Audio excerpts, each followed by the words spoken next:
நாம் சிந்தித்து பார்க்கலாம். எவ்வளவு பேர் குரான் ஓத தெரிந்தவர்கள், ஓத தெரியாதவர்கள் எவ்வளவு, தெரிந்தவர்களும் கூட குரானை தினந்தோறும் ஓதுகிறோமா, தெரியாதவர்கள் ஓதுவதற்கு முயற்சிக்கிறோமா என்றெல்லாம் நம்மை நாமே கேள்வி கேட்டுக்கொள்ள கடமைப்பட்டிருக்கிறோம். சிறப்பானவர்களே, சஹாபாக்களை குறித்து ஹதீஸ்களிலே வருகிறது. ஷுரை அல் ஹலரமி அப்படிங்கிற ஒரு சஹாபி, ஷுரை அல் ஹலரமி, அவர்களை குறித்து வருகிறது, காணலா எத்தவசத்து அல் குரான், இவர்கள் வாழ்நாளில் ஒரு முறை கூட குரானை தலையணையாக பயன்படுத்தியதில்லை. பொதுவாக குரானை தலையணையா பயன்படுத்தக்கூடாது, அது தலைமாட்டம் வைக்கக்கூடாது. அப்ப அது ஒரு கண்ணிய குறைவு.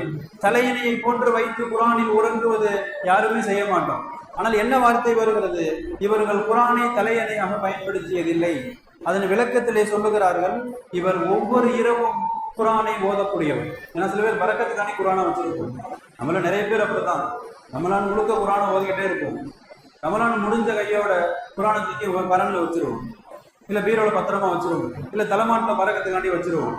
அப்ப குரானை இரவு நேரங்களில் ஓதாமல் வெறுமனை பரக்கத்திற்காக தலைமாட்டில் வைப்பது அல்லது இன்னும் பிற இடங்களில் வைப்பது, இவர் குரானை தலையணையை போன்று பயன்படுத்தியவர். இந்த ஷுரை ஹலரமியை குறித்து வருகிறது, தினந்தோறும் இவர் குரானை ஓதக்கூடியவர், குறிப்பாக இரவு நேரங்களில். எனவே